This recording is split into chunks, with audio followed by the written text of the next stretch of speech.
When they embarked on the road to independence in 1810, Spain's American colonies were far richer in resources, territory, and population than the infant United States. Over the next few decades, however, the four Spanish viceroyalties, New Spain, New Granada, Peru, and Rio Plata, fragmented into more than a dozen separate nations, most of them crippled by internal strife, by economic stagnation, by foreign debt, and by outside domination. The United States, on the other hand, expanded dramatically in territory and population, fashioned a stable and prosperous democracy, and warded off foreign control.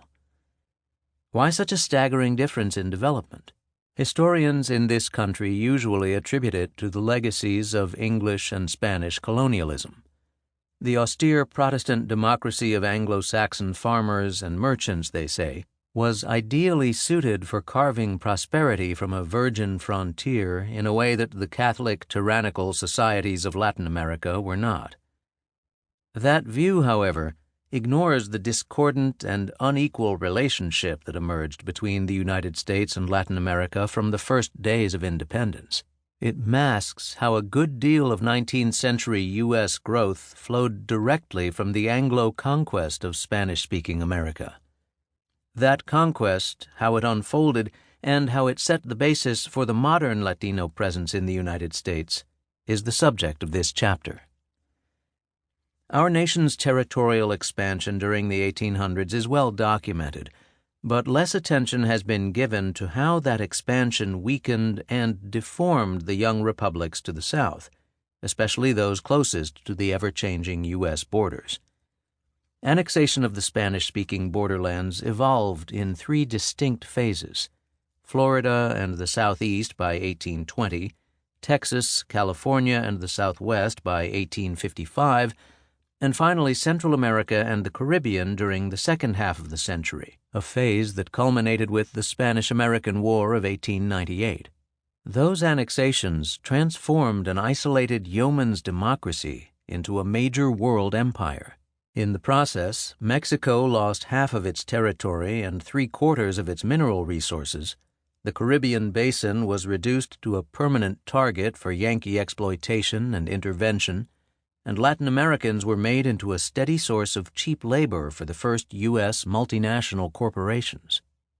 Popular history depicts that 19th century movement as a heroic epic of humble farmers heading west in covered wagons to fight off savage Indians and tame a virgin land. Rarely do those accounts examine the movement's other face, the relentless incursions of Anglo settlers into Latin American territory. Ahead of the settlers came the traders and merchants, men like Charles Stillman, Mifflin Kennedy, and Richard King in Texas, Cornelius Vanderbilt, George Law, and Minor Keith in Central America, William Safford, H.O. Havemeyer, and John Leamy in the Antilles, and John Craig in Venezuela, all of whom amassed huge fortunes in Latin American lands and products. The merchants were joined by adventurers and mercenaries like General John McIntosh, Florida, Davy Crockett, Texas, and William Walker, Nicaragua, who swore allegiance to inexperienced or weak Latin American governments, then forcibly overthrew them in the name of freedom. Most U.S. presidents backed the taking of Latin America's land. Jefferson, Jackson, and Teddy Roosevelt all regarded our country's domination of the region as ordained by nature.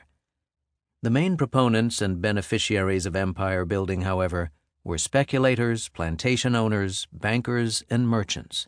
They fostered popular support for it by promising cheap land to the waves of European immigrants who kept arriving on our shores, and they bankrolled an endless string of armed rebellions in those Spanish-speaking lands by white settlers. To justify it all, our leaders popularized such pivotal notions as America for the Americans and manifest destiny, the latter term emerging as the 19th century code phrase for racial supremacy. But along with the conquered lands came unwanted peoples. Native Americans, who were pushed farther west, then herded onto reservations, and several million Mexicans, Cubans, Filipinos, and Puerto Ricans, who were placed under U.S. sovereignty.